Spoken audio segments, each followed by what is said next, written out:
한국을 방문한 외국인들은 식당에서 종업원을 호출할 때 초인종을 사용하는 것, 상을 가득 채운 반찬 가짓수, 반찬 무료 무한 리필, 햄버거를 아이스크림과 함께 배달하는 것 등을 신기하게 생각하는 반면, 한국인들이 음식을 먹을 때 소리를 내는 것, 식탁에서 두루마리 화장지 사용, 공중 화장실에서 양치, 소리 내면서 가래침을 뱉는 것,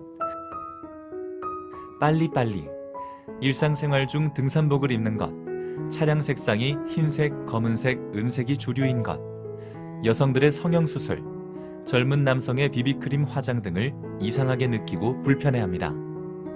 혹시 여러분이 다른 나라를 방문하였을 때 신기하거나 불편하게 느꼈던 것들은 무엇인가요? 음식, 테이블 매너, 교통법규, 의상, 냄새, 소리 등으로 인해 불편하지 않았나요? 그 불편감은 왜 느끼게 되는가요? 이를 어떻게 극복할 수 있을까요? 이번 강의를 통해 문화 충격에 대해 살펴보겠습니다. 이번 시간의 학습 목표와 학습 내용을 알아보도록 하겠습니다.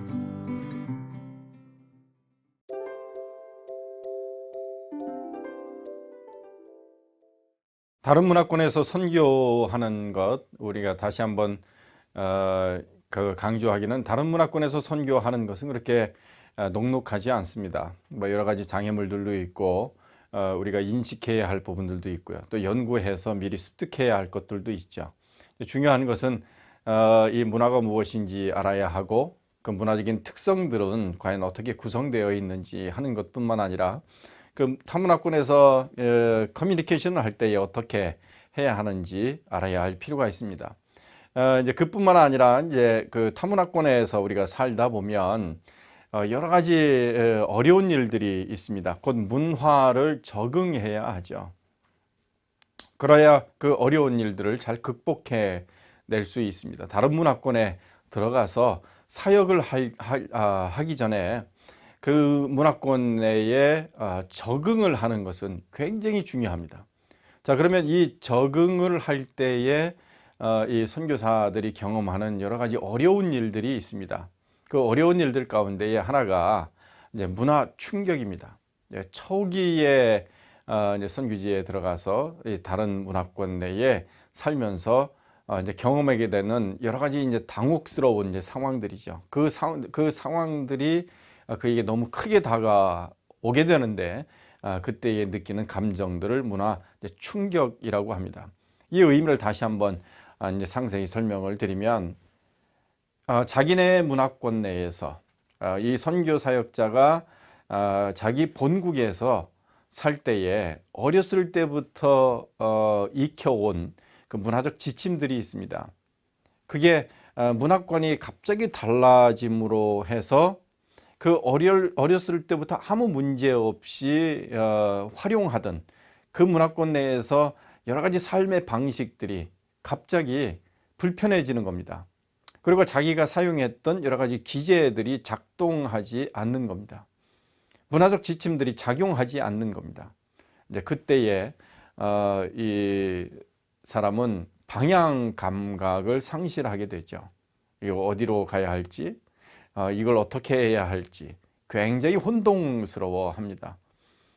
그러면서 한편으로는 불안해 하겠죠. 야, 이거 이러다가 나에게 커다란 문제가 생기는 것 아닌가, 혹시 상대편에게 너무 커다란 불편함을 준 것 아닌가, 내가 이 정도 사람인데 내가 이런 모욕감을 받게 되는구나, 혹시 내가 이러다가 여기에서 병에 걸려서 죽는 건 아닌가, 혹시 내 사역은 제대로 될 것인가, 여러 가지 불안한 마음이 생겼죠. 그리고 좌절하게 됩니다. 그리고 한편으로는 막 분노하기도 합니다. 야, 이 나라 사람들 왜 이래. 자, 이것을 문화 충격이라고 얘기를 합니다. 방향 감각이 상실, 혼동, 불안, 좌절, 분노인데, 이게 갑자기 문화권이 달라지면서 자기 원래에 가지고 있던 그 기제들이, 문화적 지침들이 갑자기 작동하지 않는 겁니다. 자, 그러면 이 문화 충격은 문화 간의 간격 정도에 따라서 차이를 보입니다. 문화 간의 간격이라고 하는 것은 A 문화와 B 문화의 차이를 의미합니다. 자, 그 차이가 비슷하면 어떨까요? 이 충격을 받는 정도가 좀 낮겠죠. 근데 이 문화 간의 간격의 정도가 넓을 경우에는 어떨까요? 그 다름의 차이가 상당히 다른 겁니다. 만약에 한국 사람이 뭐 중국으로 간다든지 아니면 일본으로 가면 어떨까요? 그 문화 충격의 정도가 그렇게 극심하지 않을 겁니다. 예, 어떤 공통된 문화가 있기 때문에 그렇습니다. 자, 그런데 만약에 한국 사람이 아프리카로 간다. 그러면 기후도 다르죠. 그리고 집도 다르죠. 그 사람들의 피부 색깔도 다릅니다. 언어도 마찬가지고요. 먹거리는 어떨까요? 현격한 차이를 보입니다. 그 사람들의 옷 입은 것도 마찬가지입니다. 뭐 더 정글로 오지로 들어가게 되면 이 충격의 정도는 상당히 클 수 있습니다. 그러면 이런 문화적인 간격의 정도에 따라 문화 충격은 더 이제 극심해질 수 있고요. 그리고 이 문화적 간격이 좁으면 문화 충격의 정도는 좀 작을 수 있습니다. 자, 그러면 또 한 가지 어떤 요인에 의해서 이 문화 충격의 정도가 결정날까요? 어떤 개인적인 성향에 따라서 차이를 보일 수 있습니다. 좀 소심하고 내성적이고 뭐 이런 분들은 문화 충격을 크게 받을 수 있습니다. 왜냐하면 이 새로운 것을 받아들일 때에 뭐 이것을 굉장히 꼼꼼하게 민감하게 반응을 하기 때문에 그럴 수 있겠죠. 그렇지 않은 좀 외향적이고 다른 사람들과 뭐 사귀는 것도 좋아하고 뭐 이런 도전 의식이 강한 이런 사람들은요, 이 문화 충격의 정도가 낮을 수 있습니다. 그뿐만 아니라 대처 방법에 따라서 커다란 차이를 보이기도 합니다. 이것을 적극적으로 이 문화 충격이라고 하는 것에 대해서 이거 아무것도 아니야 이렇게 생각하는 사람과 이걸 너무 크게 생각을 하고 골똘히 생각하고 뭐 이런저런 변인들을 생각하면서 고민하게 되면 이 문화 충격이 더 크게 느껴질 수 있습니다.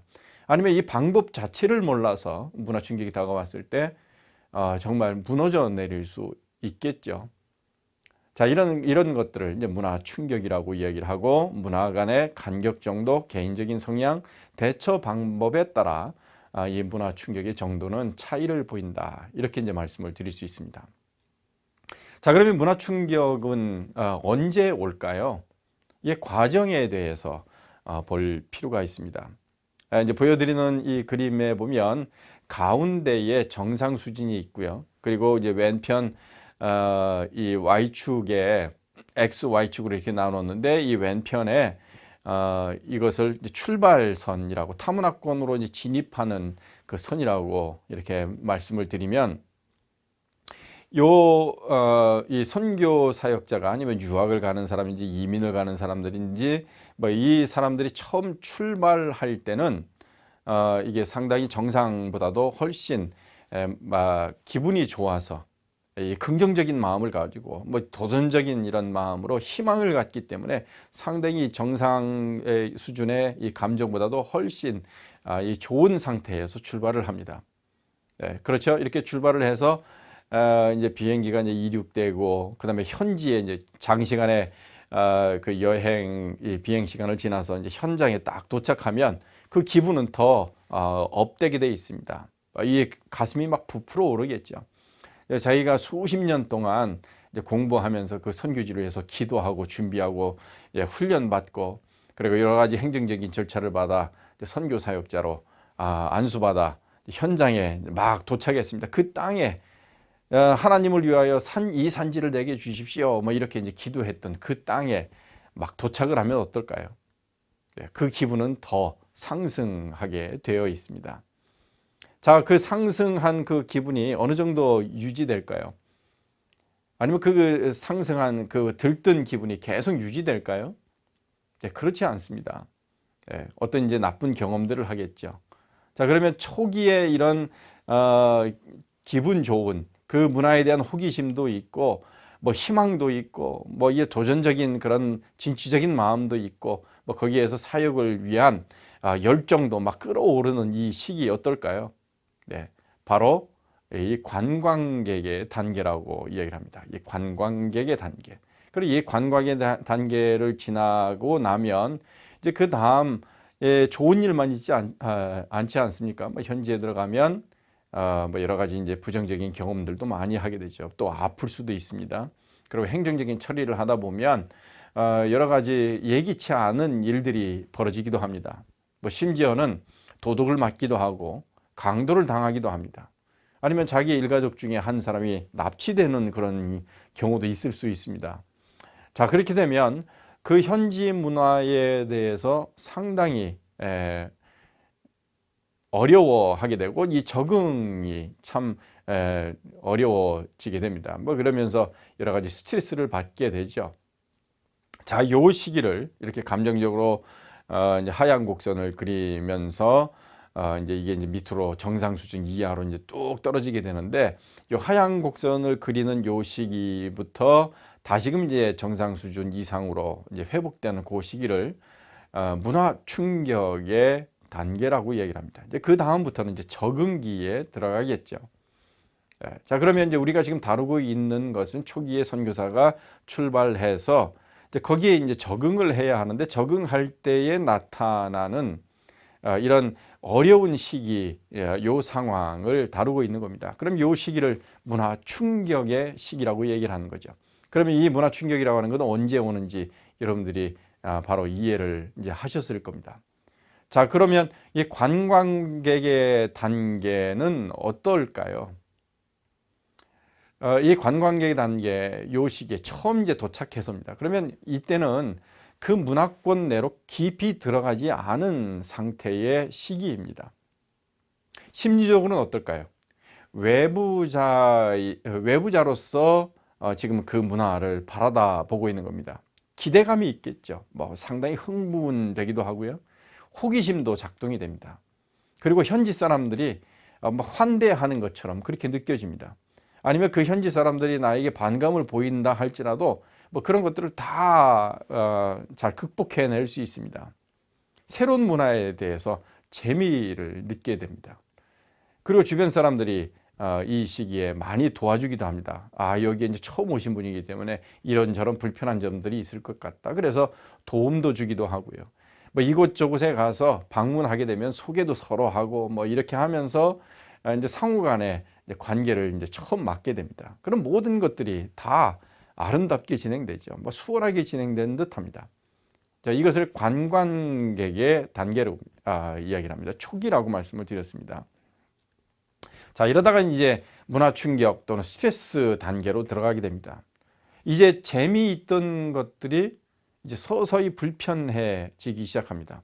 뭐 흥미로웠죠. 사람들이 뭘 먹어보라고 자꾸 하고, 뭐 이런 거 저런 것들을 시도해 보라고 하고요. 뭐 그리고 사람들이 뭐 처음 만난 사람들이 뭐 인사를 하고 어떤 편은 그 놀리기도 하는데 그게 그냥 단순히 나의 행동으로는 그게 그냥 재미있어서 한 겁니다. 그런데 시간이 흐르면서 이게 점점 이제 불편해지기 시작하는 겁니다. 주변 사람들이 돕던 것도 이제 더 이상 돕지도 않고요. 심지어는 이제 언어가 여기에 와서 뭐 몇 개월이 지났는데도 불구하고 이 언어가 잘 안 되는데 이 언어가 미숙한 것 때문에 이제 그 서로 소통이 되지 않습니다. 그러면 거기 현장의 사람들이 현지 사람들이 이 언어가 미숙한 사람을 인정해주지 않죠. 그와 대화하다가도 말이 안 통한다 그래서 이 자리를 갑자기 뜨거나 아니면 그 사람을 무시하는 그런 태도를 보이기도 합니다. 사람들이 더 이상 관심을 보이질 않습니다. 저 사람이 이제 왔는데 여기에 이제 살아가고 있구나. 뭐 그 정도죠. 뭐 새롭게 인사를 하거나 그런 것도 아닙니다. 뭐 본둥만둥 그렇게 하고요. 심지어는 이 외지 사람이 여기에 왜 왔지? 저 나라 사람이 왜 여기 와서 저런 일을 해? 이상한 사람이네. 그래서 냉담한 태도를 보이기도 합니다. 자, 이때가 되면 이 사역자가 기대한 것과 그리고 본인이 지금 현재 성취한 것과의 간극이 일어나게 됩니다. 본국에서의 기대치는 상당히 높았죠. 성취도는 어땠을까요? 그 기대치에 미칠 수도 있고 좀 낮을 수도 있습니다. 자, 그런데 그 기대치가 상당히 높기 때문에 이 성취도도 상당히 높게 올라가게 됩니다. 자, 그런데 현장에서 이런 스트레스를 받고 문화 충격의 단계에서는 그 기대치가 상당히 떨어져 있습니다. 성취도는 그럼 어떨까요? 마찬가지로 그 낮은 수준에서 머물러 있게 됩니다. 자, 그런데 자기가 기대한 것과 그 성취한 것의 너무나 차이가 많이 나게 됩니다. 이때 이제 스트레스가 이제 발생하는 거죠. 이제 그러다 보면 이제 매일 좌절하는 거죠. 언어도 잘 늘지 않고, 나와 함께 비슷한 시기에 온 다른 외국인들은 뭐 언어가 일취월장 늘고 있는데 나는 늘지 않고 있을 때에 그가 느끼는 이 좌절감이 있습니다. 뭐 그리고 실망도 갖게 되죠. 그리고 한편으로 이제 본국에 대한 그리움도 점점 갖게 되겠죠. 뭐 그러면서 굉장히 고통스러워 하게 됩니다. 뭐 이게 바로 이제 문화 충격의 단계 때 일어나는 일들입니다.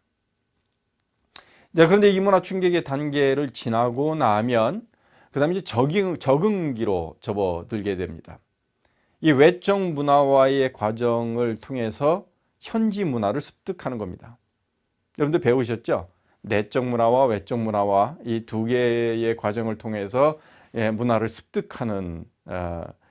습득하게 된다. 자, 그런데 이 선교 사역자는 이 외적 문화의 과정을 통해서 현지 문화를 배우게 되는 겁니다. 그러다 보면 점점 그 문화에 깊이 들어가겠죠. 그래서 적응을 하는 겁니다. 곧 이거는 현지 사람들의 문화적 지침이 있습니다. 그 문화의 겉껍데기 거기에 익숙하게 되고요. 그리고 가치관도 그의 몸 안으로 들어오게 되는 겁니다. 그래서 선교사의 그 문화적 가치관이 있는데 그 가치관을 지금 다른 문화의 가치관도 습득하게 되면서 같이 갖게 이제 되는 거죠. 그래서 현지 문화가 이제 더 이상 낯설지 않고 그 현지 문화를 이제 즐길 수 있게 되는 겁니다. 이 문화라고 하는 것은 그 안에서 이렇게 그 낯설지 않은 그런 감정을 가지면서 살아가야 하는데 그 현지에 있는 문화가 점점 내 문화처럼 느껴지는 겁니다. 그리고 너무 즐겁기 시작하는 겁니다. 자연스러워진다, 이렇게 말씀을 드릴 수 있겠습니다. 자, 그러고 나면 이제 정상보다 높은 수준의 적응을 보이게 되죠. 그러면 이제 그는 그 문화권 내에서 그 문화 적응을 잘 하게 되고 그 다음에 사역을 잘 감당할 수 있게 됩니다. 자, 근데 만일 이런 정상 수준보다도 낮은 수준에서 이 문화 적응이 일어나게 되면 어떤 일이 벌어지겠습니까? 스트레스가 계속됩니다. 그리고 이 스트레스 때문에 그의 좌절감, 실패감 이런 것들이 계속되는 겁니다. 그럼 정상 수준이어야 이게 제대로 사역이 가능하겠죠. 그런데 정상보다 낮게 되면 그는 그 사역을 제대로 감당할 수 없게 되는 거죠. 그래서 이 적응기에 이 문화 충격의 시기에서부터 정상 수준으로 아니면 정상 수준보다 높은 수준의 적응을 보이는 이 적응기로 이제 진입하는 것이 이제 과제라고 볼 수가 있습니다.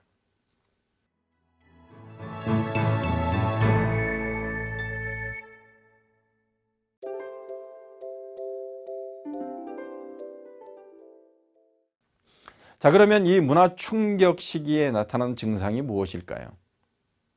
자, 이런 것들이 나타나면 이게 바로 이제 문화 충격을 시기에 도달했다, 이렇게 이제 이해하면 되는 겁니다. 뭐 이 관광객의 단계에서부터 그 다음 이런 이제 증상들이 쭉 나타나면 문화 충격이 드디어 시작됐구나, 이렇게 이해하시면 된다는 말씀입니다. 자, 그럼 이런 증상들로 이 선교 사역자가 문화 충격 시기에 진입했다, 이렇게 이제 볼 수 있습니다. 그 첫 번째는요, 자기 자신의 문화와 그 현지의 문화를 비교합니다. 우리나라 문화는 이러한데 왜 이 문화는 이럴까? 왜 그래? 자꾸 이렇게 얘기를 하면서 비교하면서 불평을 시작합니다. 뭐 예를 들면 이 교통 질서가 엉망인데 우리나라는 그래도 교통 질서가 참 이렇게 잘 되어 있고 사람들이 빨간불 켜 있으면 안 가고 파란불 켜 있으면 가고, 그리고 선도 잘 그려 있는데 여기는 도로에 선도 안 그려 있고 사람들이 마구 돌아다니고 거기에 쓰레기도 그냥 잔뜩 있고 뭐 사람들이 이 교통법규라고 하는 것은 지키지를 않는 거면 사고가 빈번히 일어나고 뭐 어쩌면 이렇게 무질서할까. 뭐 어떤 선교사들은 이제 선교지에 들어갔을 때 선교지 사람들이 정직하지 않다라고 생각을 합니다. 그래서 사람들이 하는 말을 다 거짓말로 생각을 하는 거죠. 부정적인 경험 때문에 그럴 수 있습니다. 현지인들을 만났는데 처음에는 막 환영하는 듯한데 뭐 시간이 지나 보니까 그 사람이 한 말이 전부 다 거짓말이고 나중에 뒷담화를 하게 되고 뭐 속된 말로 뒤통수를 쳤다 뭐 이런 겁니다. 그리고 청결치 않습니다. 뭐 쓰레기가 이곳저곳에 있고 사람들이 먹은 것을 집어던지기도 하고 자기 집안에 있는 쓰레기들을 길거리로 집어던져서 자기 집은 뭐 깨끗한지 몰라도 이 길거리는 엉망이고 거기에 돼지, 개, 닭, 오리, 뭐 고양이 할 것 없이 엉켜서 그런 불결한 것들을 먹게 됩니다. 그리고 물 같은 것도 한꺼번에 막 버리고 해서 이 배수 시설이 잘 되어 있지 않아 뭐 거기에 모기가 들끓고요. 뭐 그리고 질퍽거리고. 그래서 이 청결도 때문에 사람들이 상당히 이제 불만스러워하고 우리나라는 안 그런데 왜 여기는 이럴까? 그리고 사람들이 친절하지 않습니다. 그리고 왜 이렇게 외지 사람들에 대해서 이렇게 도전적이고 이 사람들의 언어가 이러할까? 뭐 이렇게 생각을 하면서 우리나라의 문화는 안 그런데 왜 이 현지 사람들은 이러한가? 자, 그런데 이때에 이 사역자는 현지 문화와 자신의 문화를 비교할 때 현지 문화를 열등하다고 판단합니다. 그리고 무시하게 되는 거죠. 자, 이러니까 이 사람들이 이렇게 살지 뭐 이런 느낌을 갖게 되고 판단을 하게 되는 겁니다. 자, 두 번째는 이 문화 충격의 증상으로 나타나는 게 스트레스입니다. 여러분들 스트레스가 뭔지 아시죠? 토마스 홈즈하고 마수스라고 하는 이분이 스트레스 지수를 이제 측정을 했는데요. 배우자가 죽을 경우에 그 스트레스를 100으로 이제 100을 기준으로 이제 하게 되는 겁니다. 그래서 이 100이라고 하는 것은 스트레스 지수가 상당히 높은 것을 의미합니다. 자, 그런데 이 100에서부터 한 150 정도로 150보다 약간 낮은 수준이면 뭐 이 스트레스가 상당히 좋지 않은데요. 이 3분의 1 정도의 사람들이 1년 이내에 발병한다는 겁니다. 만약에 150 이상이면 한 2분의 1 정도의 사람이 2년 이내에 발병을 하고요. 이게 이제 그 배가 되면 한 300 수준이 넘어가면 5분의 4 정도의 사람이 2년 이내에 질병에 걸린다는 겁니다. 그것도 굉장히 중병에 걸린다. 이런 이제 분석을 해냈습니다. 여러분 배우자가 사망하는 것 때문에 이 많은 분들이 스트레스를 받죠. 특히 노인들 같은 경우는 자기 배우자가 사망을 하게 되면 뭐 어떤 분들은 1년 안에 돌아가시기도 합니다. 그 외로움과 또 여러 가지 그 자기의 그 무능력함 그리고 생활을 어떻게 해 나가야 할지에 대한 이 막막한 그런 감정 때문에 이제 스트레스를 받게 되고 결국에는 그분도 뭐 1년 만에 이제 돌아가시는 뭐 그런 경우들도 있다고 하는데요. 이 배우자의 죽음이 이제 상당한 이제 스트레스를 받게 되는 거 아니겠습니까? 자, 그런데 이 제임스 스프레드리하고 마크 필립스라고 하는 분은요, 새로운 문화권에 들어가서 새로운 언어를 습득할 때에 받는 스트레스 지수가 50이 넘는다고 했습니다. 자, 그러면 선교사가 다른 문화권에 들어가서 언어 훈련을 받을 때에 받는 스트레스는 이미 기본이 바로 50입니다. 이게 낮지 않은 스트레스입니다. 폴 히버트는 첫 임기 선교사의 스트레스 지수가 얼마라고 했냐면 400 이상이라고 얘기했습니다.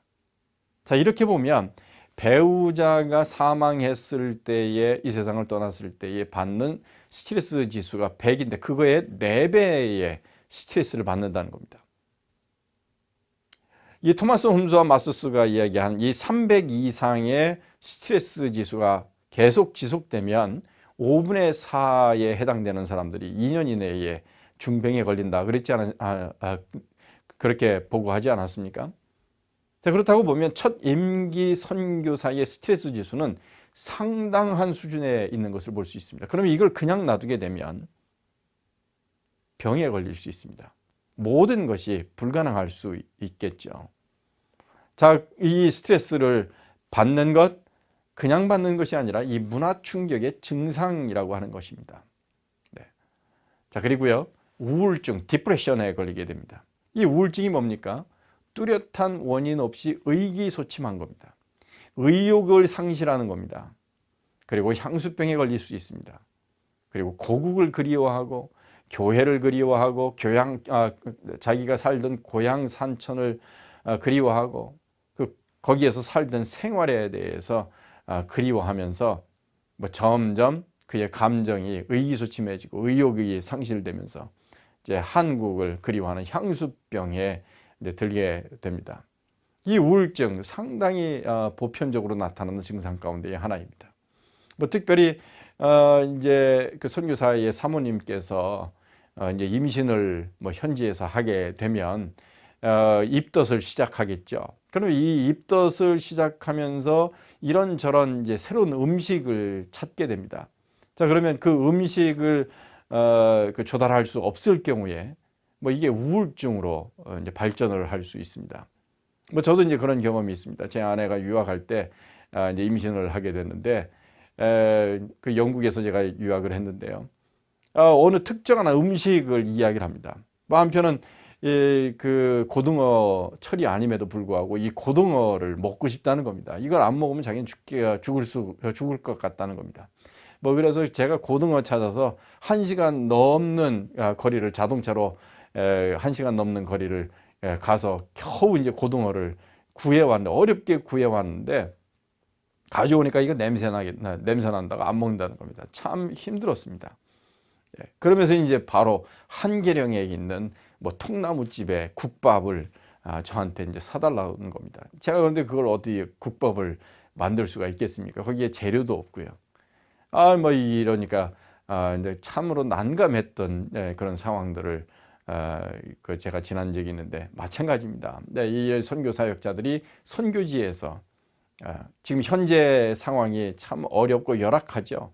그때에 의기소침하면서 나타나는 이 우울증을 갖게 됩니다. 이 사역자들이 이 우울증을 잘 관리하고 극복을 해야 하겠죠. 그렇지 않으면 날아가는 비행기만 봐도, 지는 해만 봐도 석양을 쳐다보면서 눈물을 뚝뚝 흐리면서 내가 여기에 왜 왔는가, 고국을 그리워하고 내 그리운 형제 자매들을 회상하게 되고, 또 교회, 또 고향 산천, 거기에서는 아무 불편함이 없는데 왜 여기에서 이런 일을 하는가, 그러면서 막 의기소침한 그런 감정적 변화가 일어납니다. 그건 바로 이 문화 충격의 한 증상이라고 볼 수 있습니다. 자, 그뿐만 아니라 또 한 가지의 증상이 있는데, 그거는 현지인에 대해서 반감을 자꾸 표출하는 겁니다. 비교한다고 그랬죠. 자, 그런데 이 문화적인 비교 수준에서 끝나고 그냥 불평 정도만 끝나는 것이 아니라 현지인들을 향하여서 감정적으로 부정적인 감정을 자꾸 표출을 하는 겁니다. 그들이 자꾸 속이고, 또 심지어는 우리 집에 있는 것을 자꾸 이제 말없이 가져가고 이렇게 이제 하는 겁니다. 배신감을 느끼기도 하고요. 자, 어떤 선교사 같은 경우는 자기 아들이 있는데 한국에서 가져온 자전거도 있고 장난감도 이제 잔뜩 있는데, 어린아이들이 현지에 왔으니까 이런 것 저런 것들을 갖고 막 놀다가 그것을 놓고 이제 집에 이제 들어왔는데요. 그 다음날 아침이 되니까 동네 아이들이 그것을 가지고 허락도 안 받고 다 그냥 타고 놀고 막 그러고 있는 겁니다. 그래서 이거 내 아이 거라고 왜 너희들 허락 받지 않나? 그랬더니 아이들이 아무 얘기도 안 하고 이상한 눈으로 쳐다보는 겁니다. 자, 그 다음 날이 됐습니다. 이 아이가 또 놓고 자전거도 타고 장난감 가지고 놀았는데, 그게 보니까 그 다음 날은 아무것도 하나도 남아있지 않은 겁니다. 다 없어졌습니다.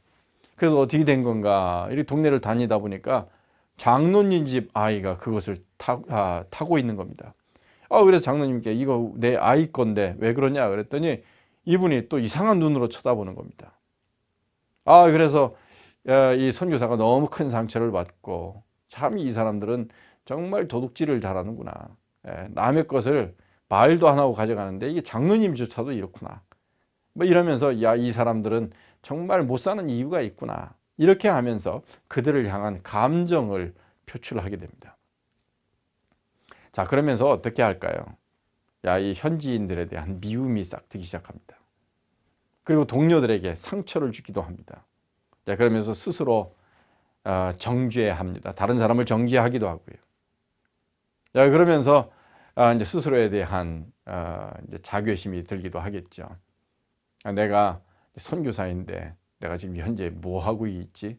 내가 이들을 위하여서 기도하고 이들을 하나님 나라 백성 삼기 위해서 준비하고 열심히 노력해서 이렇게 선교사로 와서 이들을 위해서 내가 목숨을 바치기로 헌신했는데 내가 하고 있는 것이 과연 어떤 행동인가? 내가 진정한 선교사 맞나? 뭐 이러면서 스스로 실패감을 맛보게 되죠. 실패감으로 꽉 사로잡혀서 어떻게 할 줄을 몰라 합니다. 스스로 정죄하고 또 다른 사람을 정죄하고 분도 내고 뭐 그리고 의기소침해 있고 그리고 문화를 자꾸 비교하면서 그들을 정죄합니다. 자, 이런 자신들을 보면서 이러한 자신을 보면서 야, 내가 정말 뭔가 잘못돼도 큰 잘못이 잘못됐는데 이게 뭔가 이렇게 하면서 한숨만 푹푹 쉬기는 뭐 그런 시기로 들어갈 수 있습니다. 바로 문화 충격의 하나의 증상이라고 볼 수 있습니다. 자, 그러면 이 문화 충격 어떻게 해야 할까요? 반드시 극복해야 합니다. 그렇지 않으면 어떻게 됩니까? 정상 수준보다도 밑으로 적응하게 됩니다. 그럼 선교 사역이 불가능해지겠죠. 그가 준비하고 헌신해서 그렇게 어렵게 파송받아 간 그곳에서 적응이 불가능합니다. 말씀을 전하기는커녕 이제 적응이 안 되기 때문에 거기에서 사역은 이제 묘연해지는 겁니다. 자, 그럼 문화 충격을 어떻게 극복할 수 있을까요? 첫 번째, 피할 수 없는 과정이고 즉각적인 해결 방안이 없다고 하는 사실을 아는 겁니다. 왜 피할 수 없을까요? 이 문화 충격은 다른 문화권으로 들어가면 반드시 겪게 되는 과정입니다.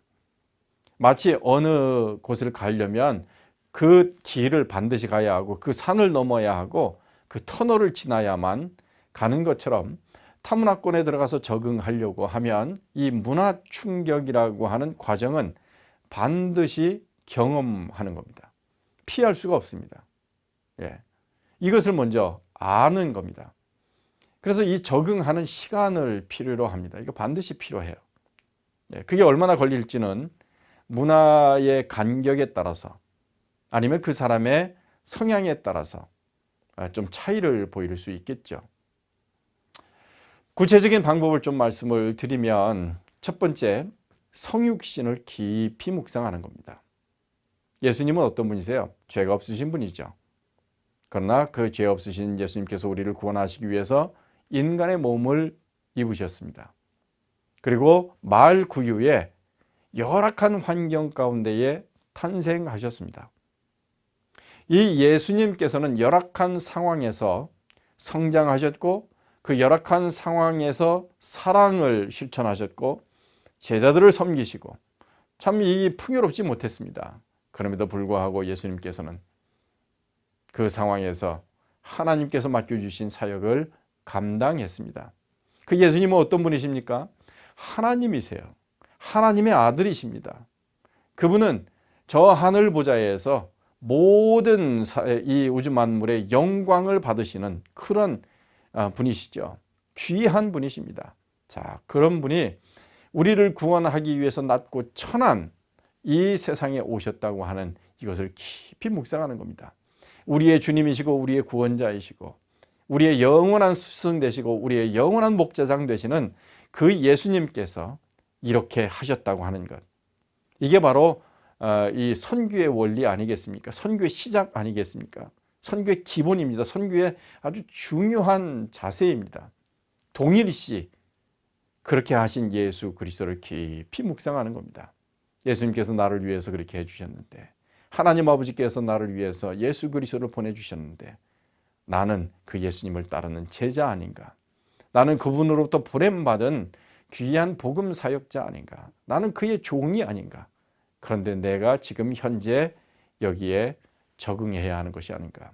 예수님을 깊이 묵상하면 주님께서 우리를 위로해 주시고 우리의 모든 것들을 채유를 하신, 인간의 모든 고통을 채율하시고 가난도 채율하시고 심지어 죽음까지도 채율을 하신 그 예수님께서 우리에게 적응할 수 있는 힘과 또 우리가 가지고 있는 여러 가지 충격의 증상들을 잘 극복하고 치유할 수 있는 능력을 허락해 주십니다. 자, 두 번째는 그 문화를 잘 이해하도록 노력하는 겁니다.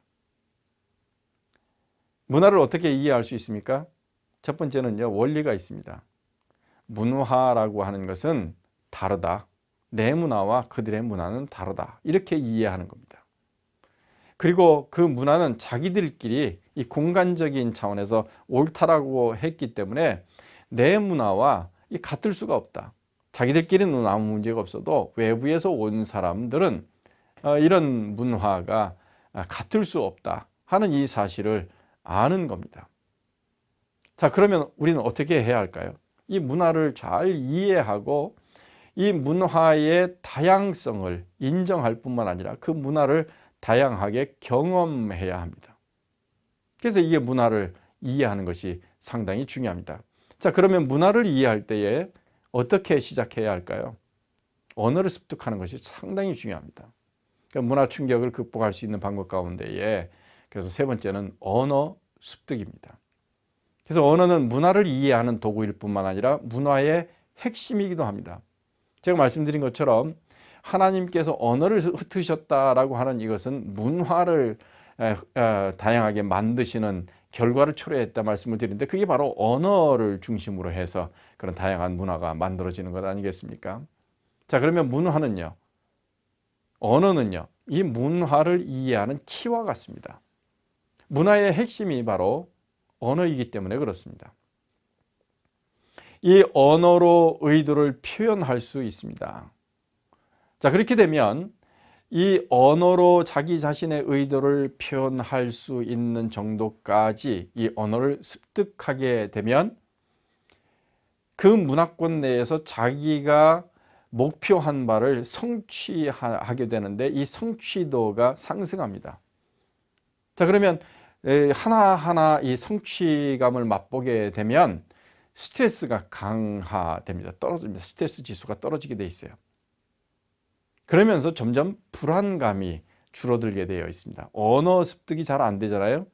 다른 사람들이 하는 말을 잘 이해 못하게 되면 정말 불안해지기 시작합니다. 그리고 내가 어느 상황에 가서 다른 사람들에게 무언가를 얘기해야 하는데 그 의도를 정확하게 표현할 수 없을 경우에 참 불편한 것을 느끼게 됩니다. 그리고 내 말이 정말 그들에게 잘 표현이 되는가, 또 아니면 그 사람들이 의미하는 바를 내가 정확하게 이해했는가 하는 것을 명료하게 파악할 수 없게 되면 여러 가지 차원에서 불편 그리고 불안감 이런 것들이 계속 증가하게 돼서 문화 적응 어렵게 됩니다. 그리고 문화 충격은 계속 지속될 수밖에 없겠죠. 그래서 이 선교 사역자들에게 언어 습득은 굉장히 중요합니다. 그래서 일반적으로 선교사가 선교지에 들어갔을 때 한 2년여 동안 언어를 습득하도록 하는 이 정책을 입안해 놨습니다. 그래서 2년 동안은 사역을 집중하지 않아도 되고 이 언어 습득에 집중하도록 그렇게 권장합니다. 이것은 정상적인 과정으로 이해하는 것이 굉장히 중요합니다. 문화 충격은 비정상적인 상황이 아니라 통과해야 하는 정상적인 과정이라고 하는 사실을 알고 불안하고 염려스럽고 스트레스 받고 좌절하는 이러한 감정들을 그대로 인정하는 겁니다. 이거는 자연스러운 것이다. 이렇게 이해해야 합니다. 그뿐만 아니라 다양한 사회적 접촉을 시도하는 겁니다. 어떻게 다양한 사회적 접촉을 시도할 수 있을까요? 시장에 매일 가는 겁니다. 그것도 아침, 점심, 저녁 자기 떼거리를 사러, 이 먹거리를 사러 그 시장에 매번 가서 그 사람들과 함께 다양하게 접촉하는 겁니다. 아니면 음식점에 들어갈 수 있습니다. 아침에도 음식점에 가서 먹고, 점심에도 음식점 가서 먹고, 저녁도 음식점 가서 먹는 겁니다. 뭐 가능하면 부인과 아이들을 따로 보내고, 또 자기는 한 아이를 또 데리고 가서 이 가족들과 함께 같이 먹는 게 아니라 이렇게 좀 분리해서 식사를 이제 하는 겁니다. 그러면 거기에서 음식을 어떻게 시킬 수 있는지, 그리고 그 음식의 가격이 얼마인지, 무슨 음식을 먹었는지, 그리고 거기에 종업원과 주인과 함께 대화를 할 수 있을 겁니다. 시장에서도 마찬가지죠. 가격이 얼마인지, 어떤 물건들을 파는지, 그 사람들이 상거래를 어떻게 하는지, 사람들은 어떤 옷을 입고 있는지, 그 사람들의 삶이 어떠한지 시장 안에서 아주 풍부하게 볼 수 있습니다. 현지인들이 초청을 하면 거기에 응대하는 겁니다. 그들을 집에 찾아가서 그들이 기독교인이든 기독교인이 아니든 어떤 사람이든 다 그들이 초청하면 찾아가서 그들과 함께 교제하는 겁니다. 어디에 또 찾아가면 이 다양한 사회적인 접촉을 시도할 수 있을까요? 네, 맞습니다. 운동 경기 하는 곳에 가는 겁니다. 가면 어떤가요? 양팀으로 나누어서 뭐 응원을 하고 뭐 사람들이 즐깁니다. 뭐 그때에 한 편을 같이 응원하는 겁니다. 그러면서 거기에서 친구를 사귈 수 있습니다. 굉장히 좋은 매개체입니다. 아니면 본인이 가서 운동 경기를 같이 하는 겁니다. 예. 축제는 어떨까요? 네, 맞습니다. 축제의 자리에 가면 사람들이 다 개방되어 있고 서로 즐기고 있습니다. 그때의 그 축제의 의미가 뭔지, 왜 저렇게 하는지 이런 것들을 물을 수 있고요. 그 사람들이 입고 오는 의상들이 무엇인지, 그리고 그 사람들의 노래가 어떠한지, 춤은 어떻게 추는지, 뭐 거기에서 여러 가지 축제의 양식들이 있는데 그 안에 가치관과 이 신조와 세계관이 어떻게 반영되어 있는지 이런 것들을 관찰을 하고 거기에서 사람들을 만날 수 있습니다. 아니면 여행을 다니는 겁니다. 이곳저곳 여행 다니면서 더 넓은 지역의 문화들을 경험하는 겁니다. 또 어떻게 할 수 있을까요? 결혼식입니다. 결혼식에 가면 사람들이 그 축가하면서 이 축제의 분위기에 놓여 있죠. 그때에 가서 하객으로 참여하는 겁니다. 그 사람들이 초청하지 않았더라 할지라도 그 마을에서 결혼식이 있다고 그러면 여러분들이 자발적으로 가서 그 혼주에게 예를 표하고 그 동네 사람들을 거기에서 만나서 함께 대화하고 그들의 문화를 함께 익혀가는 겁니다. 이 결혼식이라고 하는 것은 공동체성을 고양하는 아주 중요한 축제이죠. 그러면 이 결혼이 가지고 있는 의미, 몇 살에 그 사람들이 결혼식을 하는지, 어떤 과정을 통해서 하는지 이런 것들도 살피면서 그 문화를 상세하게 살펴볼 수 있습니다. 또 무엇이 있을까요? 장례식입니다. 이 장례식은 뭐 하루 뭐 이렇게 결혼식 하는 것보다는 오래 하죠. 뭐 어떤 것은 뭐 3일장을 하기도 하고 일주일 동안 하기도 합니다. 그러면 거기에 가서 이 상주에게 예를 표하고 또 그와 함께 대화할 수도 있습니다. 뭐 그럴 때에 우리의 문화적인 것이 있죠. 뭐 축의금을 아니면은 이 부의를, 결혼식장에는 축의금 아니면 장례식장에는 부의를 해서 뭐 그들을 위로할 수 있습니다. 뭐 그들의 문화가 아니라 할지라도 이렇게 하게 되면 이 우리를 다르게 볼 수 있습니다. 상당히 호감을 갖게 되겠죠. 뭐 그렇게 되면 다른 이런 애경사가 있을 경우에 사람들이 이 선교사를 초청할 수 있습니다. 처음 만나는 사람들이 기반이 돼서 다른 사람들에게 연결되는 고리를 만들어 줄 수 있겠죠. 참 귀한 뭐 그런 사회적 접촉을 시도할 수 있는 그 징검다리가 될 수 있습니다. 그뿐만 아니라 좀 매정하긴 하지만 과거 생활을 잊어버리는 겁니다. 과거와 비교하는 것을 금지하는 거죠. 현실 생활에 집중하기 위해서 그렇습니다. 본인이 과거에 어떤 차를 탔는지, 어떤 집에서 어떤 음식을 먹으면서 무슨 교육을 받고, 여름에는 어떤 에어컨이 있고, 뭐 겨울에는 뭐 어떤 난방 시설을 가지고 있고, 어떤 옷을 입고 누구와 함께 어느 곳에서 무슨 문화 생활을 했다. 여기는 왜 없는가? 이렇게 하지 말고 현지에 있는 것에 집중하는 겁니다. 과거와 비교하는 것이 아니라 예수님께서 이 세상에 오셔서 우리에게 집중하셨던 것처럼 우리도 그렇게 해야 하는 겁니다. 자, 그렇게 되면 이 문화 충격이라고 하는 이것은 아주 쉽게 극복이 되고 어느 순간 그 문화에 깊이 젖어들어 그 문화를 이해할 뿐만 아니라 그 문화를 잘 활용해서 복음을 증거할 수 있는 귀한 타문화권 선교사로서 역량을 딱 가지고 있는 자신을 발견하게 될 것입니다.